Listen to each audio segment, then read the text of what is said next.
Hello dear students, welcome to आपका अपना on physics classes. आज के लेक्चर में हम लोग मल्टीप्लिकेशन ऑफ वेक्टर पढ़ेंगे। पहले से ही हम लोग ने पढ़ रखा है addition and subtraction of vector, और पिछले लेक्चर में हम लोग ने पढ़ा था addition and subtraction of vector in component form.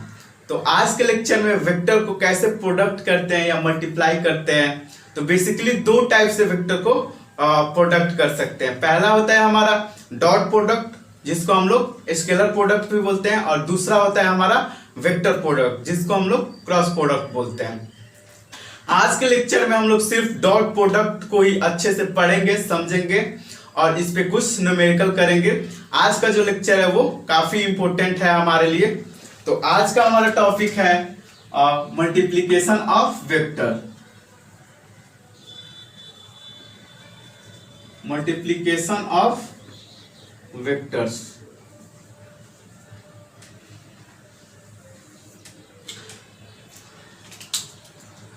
दो टाइप के होते हैं, स्केलर प्रोडक्ट और वेक्टर प्रोडक्ट। तो आज के लेक्चर में हम लोग सिर्फ scalar product,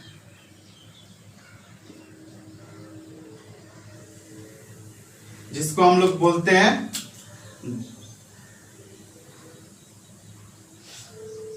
dot product.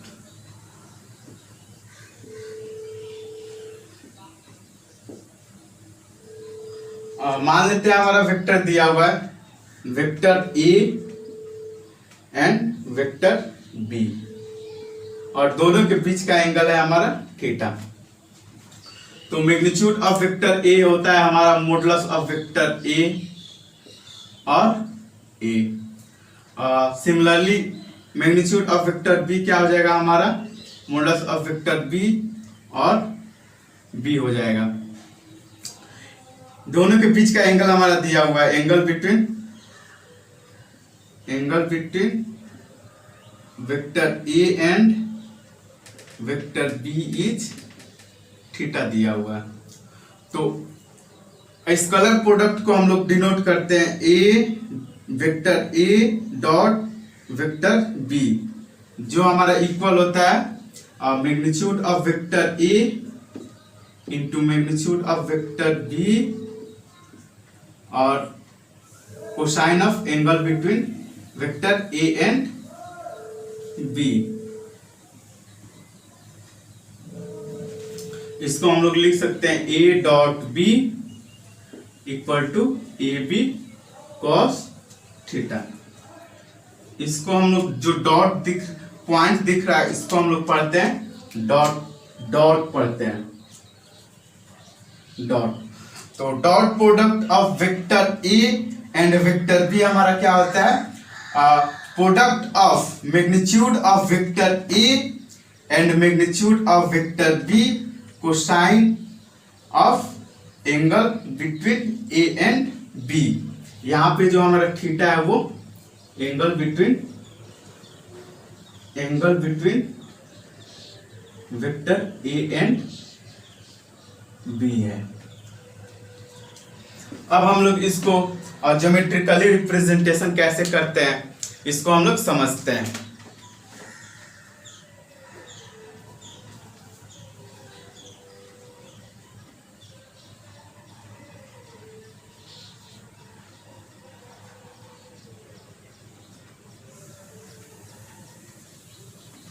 Geometrically representation,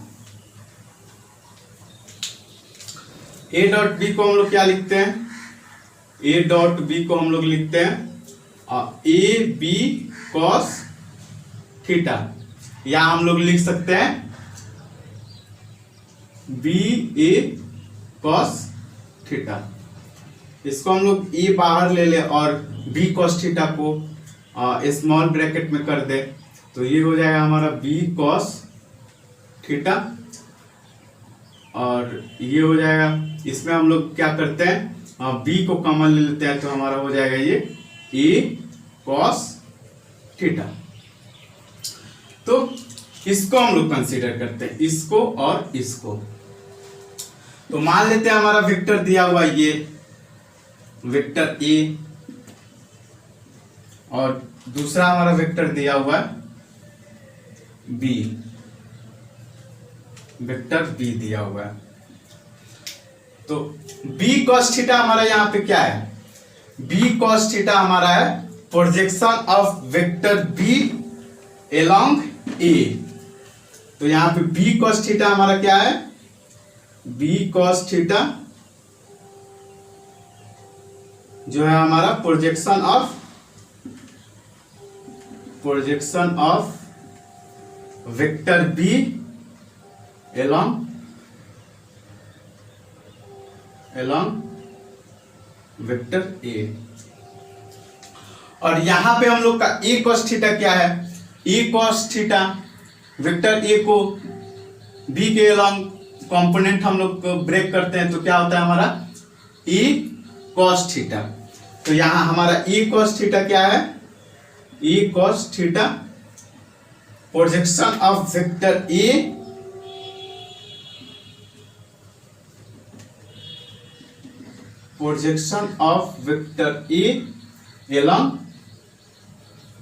along vector B. तो यहां हम लोग का बी कॉस थीटा का वैल्यू क्या हो जाएगा, बी कॉस थीटा को हम लोग क्या लिख सकते हैं, A dot B upon A लिख सकते हैं। तो ये हमारा हो जाएगा B vector B dot unit vector A. चूंकि हम लोग का होता है कि यहां पे एक vector A upon magnitude of vector ए हमारा क्या होता है, यूनिट वेक्टर ए। इसी को हम लोग लिखे हैं वेक्टर ए अपॉन ए को लिख लिए हैं यूनिट वेक्टर। अब हमारा ए कॉस थीटा क्या हो जाएगा, A cos theta, A cos theta हमारा हो जाएगा A dot B upon B. तो इसको हम लोग क्या लिख सकते हैं, vector A dot unit vector B. ये हमारा हो गया, इसको बोलते हैं हम लोग कंपोनेंट ऑफ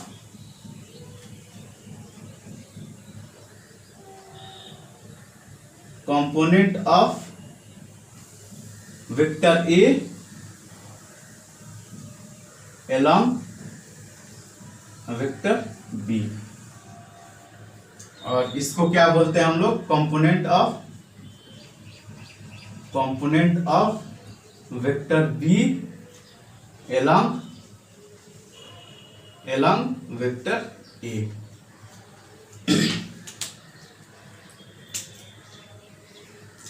ये हमारा हो गया B cos theta.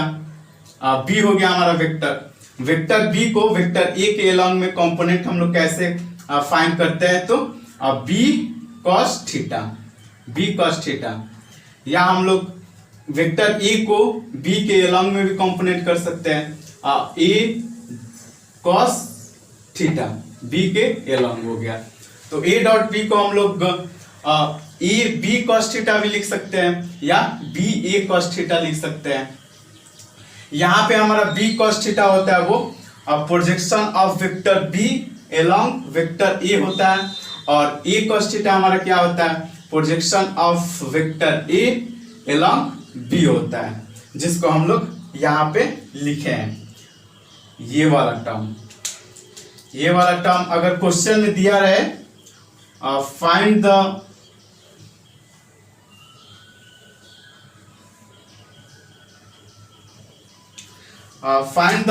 Vector along A along B, तो हम लोग इस फॉर्मूला से फाइंड कर सकते हैं और इस फॉर्मूला से फाइंड कर सकते हैं।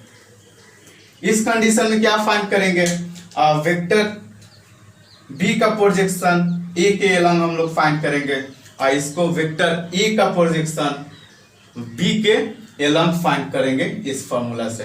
तो ये फॉर्मूला पे क्वेश्चन बनते हैं। अब हम लोग पढ़ते हैं प्रॉपर्टीज ऑफ वेक्टर, अब प्रॉपर्टीज ऑफ डॉट प्रोडक्ट।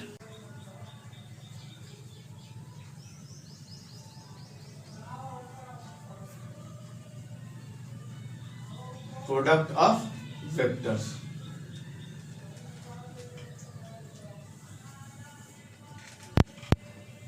पहला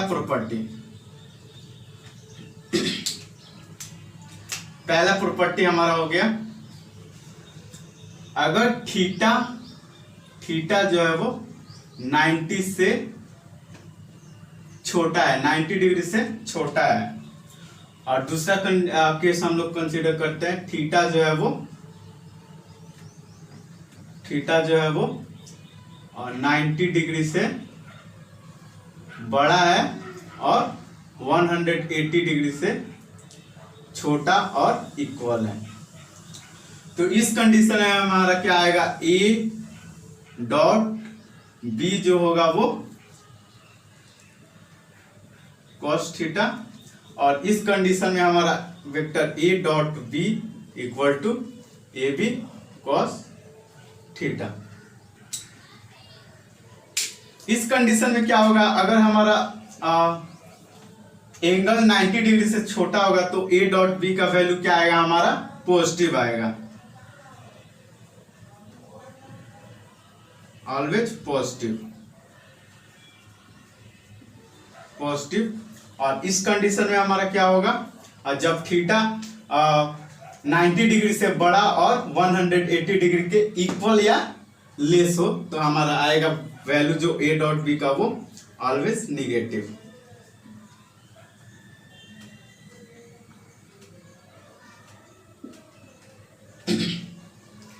कंसीडर कर लेते हैं, मान लेते हैं कि दो वेक्टर हमारा दिया हुआ है, ये हमारा वेक्टर हो गया ए, ये वेक्टर हो गया बी, इन दोनों के बीच का एंगल 30 डिग्री दिया होगा। तो ए डॉट बी हमारा क्या हो जाएगा, ए बी cos 30 डिग्री। मान लेते हैं ए का मैग्नीट्यूड हम लोग का दिया हुआ है 5 यूनिट और बी का मैग्नीट्यूड दिया हुआ हमारा 4 यूनिट। तो ये हो जाएगा हमारा 5 × 4 cos 30 डिग्री। cos 30 का वैल्यू क्या होता है हमारा √3/2, तो ये हो जाएगा 20 × √3/2, तो ये हो जाएगा 10√3 यूनिट। देखो अगर हम लोग थीटा 90 से लेस रखे हैं तो हमारा वैल्यू क्या आ रहा है 10√30 डिग्री।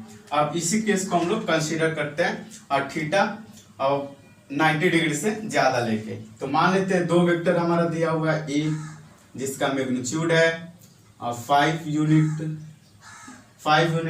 और बी हमारा वेक्टर दिया हुआ है बी जिसका मैग्नीट्यूड है हमारा 4 यूनिट मैग्नीट्यूड है। इन दोनों के बीच का जो एंगल है हमारा 120 डिग्री है। तो ए डॉट बी हम लोग को फाइंड करना है, A dot B equal to क्या हो जाएगा हमारा ए बी cos 120 डिग्री। तो ए की जगह हम लोग 5 पुट कर देते हैं, 5 × 4 cos 120 को लिख सकते हैं 90 + 30, तो ये हमारा हो जाएगा minus sine 5 × 4 minus sine 30 degree. Sine 30 degree का वैल्यू कितना होता है हमारा 20 - 1/2, तो ये हमारा आ गया वैल्यू -10 यूनिट। तो इन दोनों एग्जांपल से हम लोग देख लिए, अगर हम लोग थीटा 90 से कम लेते हैं तो हमारा वैल्यू जो आता है ए डॉट बी का इस केस में क्या आया हमारा पॉजिटिव आया। अगर हम लोग थीटा 90 से ज्यादा ले लिए तो इस केस में हमारा क्या वैल्यू आया है निगेटिव वैल्यू आया। अब दूसरा प्रॉपर्टीज क्या होता है, दूसरा प्रॉपर्टीज होता है इट इज कम्यूटेटिव रूल को फॉलो करता है। दूसरा हमारा प्रॉपर्टीज हो गया इट इज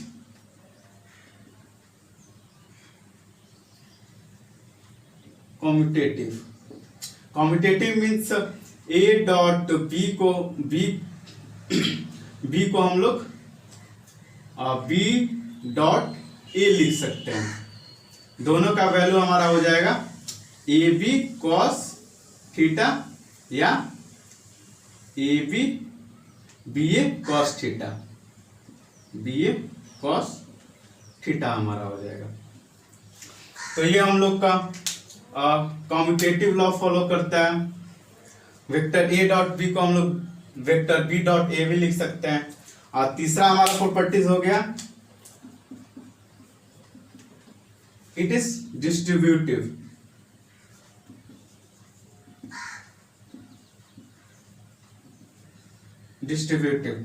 और डिस्ट्रीब्यूटिव लॉ को भी फॉलो करता है। मान लेते हैं हमारा E dot vector B plus C दिया हुआ है, तो वेक्टर ए को बी के साथ डॉट प्रोडक्ट कर सकते हैं। तो ये हो जाएगा हमारा ए डॉट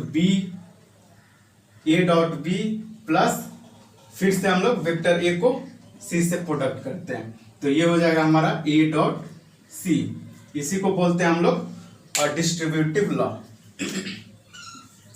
तो वेक्टर कम्यूटेटिव लॉ को भी फॉलो करता है और डिस्ट्रीब्यूटिव लॉ को भी फॉलो करता है। इसके बाद से ए डॉट बी, तीसरा प्रॉपर्टी हम लोग का ए डॉट बी अगर दिया हुआ रहेगा, चौथा प्रॉपर्टी हमारा ए डॉट बी अगर दिया हुआ है ए बी कॉस थीटा, तो दोनों वेक्टर के बीच का एंगल भी फाइंड हम लोग कर सकते हैं। कैसे फाइंड करेंगे, यहां से हम लोग क्या आ जाएगा कॉस थीटा इक्वल टू हो जाएगा A dot B upon A B हो जाएगा। यहां से हम लोग क्या किए हैं कॉस थीटा को एक साइड करके ए डॉट बी को मैग्नीट्यूड ऑफ वेक्टर ए और बी से डिवाइड कर दिए। तो यहां से हम लोग का कॉस थीटा फाइंड हो जाएगा, थीटा फाइंड हो जाएगा। थीटा हो जाएगा हमारा cos inverse A dot B upon A B. अगर कोई दो वेक्टर दिया हुआ रहेगा उसके बीच का डॉट प्रोडक्ट हम लोग फाइंड करके और मैग्नीट्यूड दिया रहेगा तो हम लोग दोनों वेक्टर के बीच का एंगल फाइंड कर सकते हैं। अब चौथा प्रॉपर्टीज होता है कि चौथा प्रॉपर्टीज हमारा होता है पांचवा प्रॉपर्टीज हमारा होता है ए डॉट बी हमारा होता है ए बी कॉस थीटा।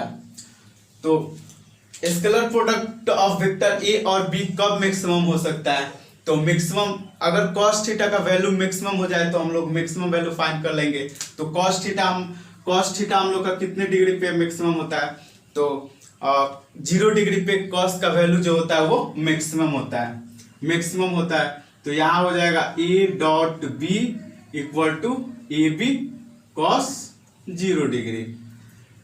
तो यहाँ पे हम लोग ए बी हो जाएगा, सिर्फ cos 0 का वैल्यू 1 होता है। तो ए डॉट बी को हम लोग क्या लिख सकते हैं ए बी मीन्स दोनों वेक्टर क्या है एक दूसरे के पैरेलल है। ये हो गया हमारा वेक्टर ए और ये हो गया हमारा वेक्टर बी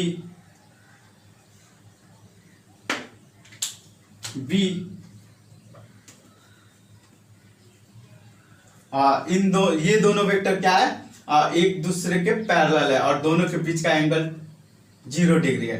तो इन दोनों का जो डॉट प्रोडक्ट होगा वो मैक्सिमम होगा ए डॉट बी। अब हम लोग का छठा प्रॉपर्टीज है अगर दोनों वेक्टर एक दूसरे के परपेंडिकुलर होगा तो क्या होगा, तो इस केस में जो थीटा हो जाएगा हमारा क्या होगा दोनों वेक्टर के बीच का 90 डिग्री हो जाएगा। तो A dot B equal to A B cos 90 degree, A B cos 90 degree. मान लेते हैं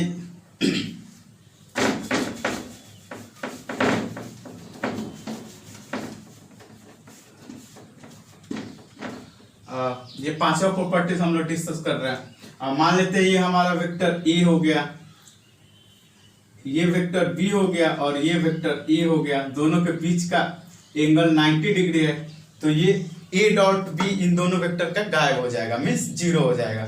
तो यहां से हम लोग देख सकते हैं ए डॉट बी हमारा क्या हो जाएगा, A B cos 90 degree. Cos 90 degree का वैल्यू जीरो होता है, तो ए डॉट बी हमारा क्या हो जाएगा, जीरो हो जाएगा, जो कि मिनिमम होता है। तो अगर दो वेक्टर एक दूसरे के परपेंडिकुलर हो, परपेंडिकुलर मीन्स ऑर्थो नॉर्मल, तो इस केस में वेक्टर ए और वेक्टर बी का जो डॉट प्रोडक्ट होगा वो जीरो होगा। और सातवां हम लोग का प्रॉपर्टीज हो गया, आप किसी वेक्टर को खुद से ही डॉट प्रोडक्ट फाइंड करें तो क्या रिजल्ट आएगा। तो मान लेते हैं वेक्टर ए को ही खुद से डॉट प्रोडक्ट फाइंड करते हैं, तो ये हो जाएगा हमारा ए कॉस 0 डिग्री। ये हमारा वेक्टर ए दिया हुआ है, ए दिया हुआ है, इस वेक्टर को ही खुद से ही डॉट प्रोडक्ट फाइंड करें तो ये दूसरा हमारा वेक्टर भी ए ही होगा, जो सेम डायरेक्शन में होगा, सेम मैग्नीट्यूड का होगा। तो इन दोनों वेक्टर के बीच का एंगल क्या हो जाएगा, हमारा 0 डिग्री हो जाएगा। तो ये हो जाएगा हमारा ए स्क्वायर ए डॉट ए। तो यहां से हम लोग ए स्क्वायर का वैल्यू फाइंड कर सकते हैं। ए स्क्वायर इक्वल टू हो जाएगा ए डॉट ए, तो ए इक्वल टू हो जाएगा under root A dot A. तो किसी भी वेक्टर को खुद से डॉट प्रोडक्ट करते हैं तो हमारा रिजल्ट क्या होता है, magnitude of square of vector. अब हम लोग का आता है आठवां प्रॉपर्टीज, आठवां एंड लास्ट प्रॉपर्टीज। हम लोग ने तो vector co dot product find कर लिया। अब वेक्टर हमारा कंपोनेंट फॉर्म में दिया रहेगा, या यूनिट वेक्टर को कैसे हम लोग डॉट प्रोडक्ट फाइंड करते हैं, ये हम लोग आठवां प्रॉपर्टीज में सीखते हैं। तो यूनिट वेक्टर हम लोग जानते ही हैं, 2 डायमेंशन में हमारा यूनिट वेक्टर क्या होता है, आई कैप और जे कैप। सिमिलरली ये हो गया हमारा 2 डायमेंशन में। 2 डायमेंशन में 3 डायमेंशन में हमारा क्या होता है, 3 डायमेंशन में हमारा होता है ये हो गया X direction, Y direction, Z direction. X direction में यूनिट कैप होता है हमारा, यूनिट वेक्टर होता है हमारा आई कैप। वाई डायरेक्शन में होता है जे कैप और जेड डायरेक्शन में होता है हमारा के कैप। ये हो गया हमारा आई कैप, ये हो गया हमारा जे कैप।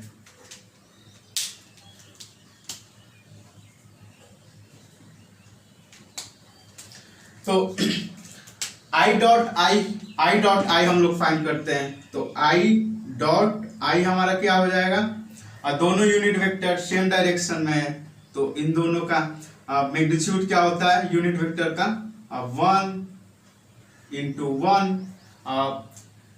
आई वेक्टर कोई खुद के डायरेक्शन में हम लोग इसका स्केलर प्रोडक्ट फाइंड कर रहे हैं, तो मैग्नीट्यूड हमारा आ गया और दोनों के बीच का एंगल क्या होगा, 0 डिग्री। तो I dot I equal to हमारा हो जाएगा 1। Similarly J dot unit vector J dot J equal to हो जाएगा 1। K dot K unit vector of K dot K equal to भी हो जाएगा 1। ओके, तो आई डॉट आई हमारा होता है 1 equal to J dot J होता है हमारा 1, के डॉट के भी होता है हमारा 1। ये क्या है, दोनों वेक्टर क्या है, यूनिट वेक्टर आई कैप और जे कैप एक दूसरे से ऑर्थोगोनल है, orthogonal vector, orthogonal unit vector. अब आते हैं हम लोग आई यूनिट वेक्टर को तो खुद से डॉट प्रोडक्ट फाइंड कर लिए। अब क्या करते हैं कि आई वेक्टर को जे यूनिट वेक्टर आई को हम लोग जे वेक्टर से डॉट फाइंड करते हैं। तो क्या पाते हैं हम लोग, मान लेते हैं ये हमारा I unit vector dot J unit vector हो गया। ओके, तो इन दोनों के बीच का जो एंगल है वो क्या है हमारा, ये क्या है 90 डिग्री है। तो यूनिट वेक्टर का मैग्नीट्यूड कितना होता है 1 इंटू, यहाँ पे समझने के लिए अच्छा से लिखते हैं, magnitude of unit vector into magnitude of J unit vector cos 90 degree. तो ये हमारा क्या होता है, यूनिट वेक्टर का मैग्नीट्यूड 1 इंटू 1 और कॉस 90 डिग्री का कितना वैल्यू हो जाएगा हमारा 0। तो यहां हम लोग क्या देखते हैं, I dot J equal to 0।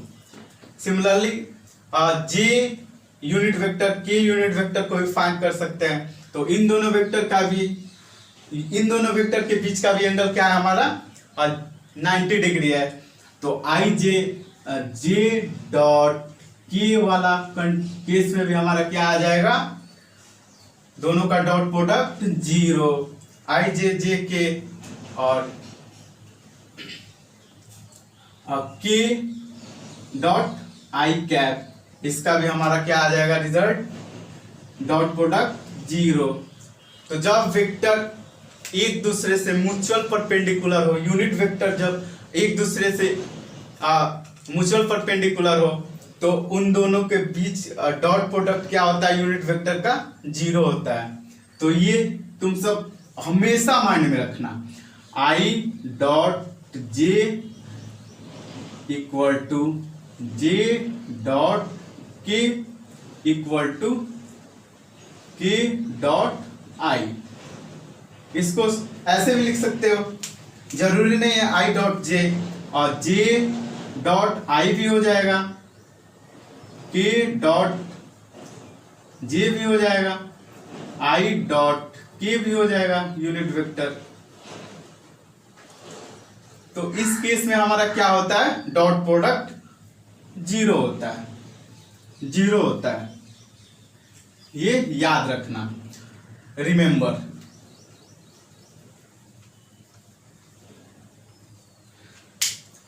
अब I dot I equal to J dot J unit vector equal to K unit vector dot K equal to always क्या होता है 1 होता है, क्योंकि यूनिट वेक्टर के बीच का जो एंगल होता है वो 0 डिग्री होता है और मैग्नीट्यूड क्या होता है हमारा 1 होता है। इसलिए हम लोग इस कंडीशन में वैल्यू 1 फाइंड होगा।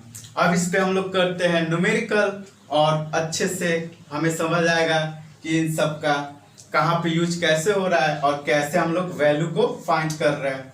तो इस सारे कंडीशन को हम लोग यूज करके न्यूमेरिकल सॉल्व करते हैं। तो कुछ न्यूमेरिकल सॉल्व कर लेते हैं हम लोग, इन दोनों न्यूमेरिकल को हम लोग सॉल्व करते हैं। तो पहला क्वेश्चन हम लोग का दिया हुआ है, if the vector p equal to ai plus aj plus 3k and q aj minus 2j minus k are perpendicular to each other, find the value of a। तो हमारा e वेक्टर गिवन क्या है, given vector p दिया हुआ है हमारा a i cap plus a j cap plus 3k cap. Okay, तो p जो वेक्टर है वो कंपोनेंट के फॉर्म में दिया हुआ है, x डायरेक्शन में, y डायरेक्शन में और z डायरेक्शन में। और दूसरा वेक्टर हम लोग का q दिया हुआ है, वो भी कंपोनेंट फॉर्म में दिया हुआ है, aj minus 2 ai minus 2j minus k, ये हमारा i है। ओके, तो वैल्यू ए का फाइंड हम लोग को करना है। दोनों वेक्टर एक दूसरे से क्या है, परपेंडिकुलर है। मान लेते हैं ये हमारा वेक्टर p हो गया, तो ये हमारा वेक्टर q हो गया। अब दो वेक्टर एक दूसरे से परपेंडिकुलर हो तो उन दोनों के बीच का डॉट प्रोडक्ट क्या होता है हमारा 0 होता है। तो P डॉट Q हमारा क्या हो जाएगा 0 हो जाएगा। P डॉट Q 0 हो जाएगा तो इन दोनों वेक्टर का हम लोग डॉट प्रोडक्ट फाइंड कर लेते हैं। तो P वेक्टर हम लोग का दिया हुआ है a I cap plus a j cap plus 3k cap dot dot a I cap minus 2 j cap minus k cap okay equal to 0। तो I cap I dot I का value क्या होता है 1 होता है। तो इन दोनों वेक्टर का क्या हो जाएगा हम लोग का डॉट प्रोडक्ट a स्क्वायर हो जाएगा। अब I unit vector I j और I k इन दोनों के बीच का जो डॉट प्रोडक्ट होगा क्या होगा हमारा 0 होगा। तो ये हमारा निगलेक्ट कर देते हैं। फिर आते हैं हम लोग a j कैप पे। तो a j cap dot a I cap क्या हो जाएगा हमारा 0 हो जाएगा, क्योंकि ये दोनों एक दूसरे के परपेंडिकुलर है। a j cap dot minus 2 j cap हमारा क्या हो जाएगा माइनस 2 e हो जाएगा। अब ये हमारा हो जाएगा k cap I cap 0, k cap j cap 0, k cap 1 हो जाएगा। तो ये हमारा हो जाएगा -3 इक्वल टू 0। अब यहाँ से हम लोग को क्या फाइंड कर सकते हैं, आसानी से हम लोग e का वैल्यू फाइंड कर सकते हैं। तो ये हो जाएगा हमारा a square minus 2a minus 3 equal to 0। -3 equal to 0। तो ये हम लोग हो जाएगा a square minus 3a plus a minus 3 equal to 0। तो यहाँ से हम लोग a कॉमन ले लेंगे। तो ये हो गया हमारा a माइनस 3। यहाँ से हम लोग +1 कॉमन ले लेंगे तो a माइनस 3 हो गया इक्वल टू 0। तो यहाँ से हम लोग को a minus 3 into a plus 1 equal to 0। तो यहाँ से हम लोग e का वैल्यू 2 फाइंड करते हैं। तो a इक्वल टू हो जाएगा 3 एंड a इक्वल टू हो जाएगा -1। तो इन दोनों वेक्टर का डॉट प्रोडक्ट हम लोग फाइंड कर लिए। तो हमारा e का वैल्यू 3 और -1 फाइंड होता है। नेक्स्ट क्वेश्चन हम लोग का दिया हुआ है find the angle between vector a 3i plus j cap and vector b 12i plus 5j। तो इन दोनों वेक्टर के बीच का हम लोग का एंगल फाइंड करना है। तो सॉल्यूशन गिवन है हमारा, गिवन है vector a equal to 3i cap plus 4j cap और वेक्टर b गिवन है हमारा 12i cap plus 5j cap. Okay, तो vector a dot vector b हमारा क्या हो जाएगा ए बी कॉस थीटा। यहां से हम लोग थीटा फाइंड कर सकते हैं। ओके, तो मैग्नीट्यूड ऑफ वेक्टर ए हम लोग को फाइंड करना पड़ेगा मैग्नीट्यूड ऑफ वेक्टर बी। तो अगर वेक्टर कंपोनेंट फॉर्म में दिया रहेगा, ये हमारा 2D डायमेंशन में है वेक्टर, तो इन दोनों का हम लोग का वेक्टर ए का मैग्नीट्यूड हम लोग कैसे फाइंड करते हैं, अंडर रूट ये 3 का स्क्वायर हो जाएगा हमारा प्लस 4 का स्क्वायर। तो ये हो जाएगा 9 प्लस 16 इक्वल टू 5 हो जाएगा। तो हमारा ए का वैल्यू फाइंड हो गया 5। सिमिलरली हम लोग बी का भी वैल्यू फाइंड कर सकते हैं। Magnitude of B equal to B under root 12 12 का होल स्क्वायर प्लस 5 का होल स्क्वायर। ये क्या हो जाएगा हमारा 144 प्लस 25। ये हो जाएगा हमारा 961। ये जो होता है वो 13 का रूट होता है। तो तो हमारा b का वैल्यू आ गया 13। तो यहाँ से हम लोग ए बी की जगह क्या पुट कर दे, अब 5 इंटू 13 cos theta, A dot B की जगह हम लोग फाइंड कर सकते हैं। तो आई डॉट आई हमारा क्या हो जाएगा, 3 इंटू 12, बाकी ये तो हमारा 0 हो जाएगा। सिमिलरली हम लोग जे यूनिट वेक्टर को जे से डॉट प्रोडक्ट निकालते हैं, प्लस हो जाएगा हमारा 20। तो यहाँ से हम लोग कॉस थीटा फाइंड कर सकते हैं। तो 36 प्लस 20 अपॉन 65, तो ये हमारा हो जाएगा 6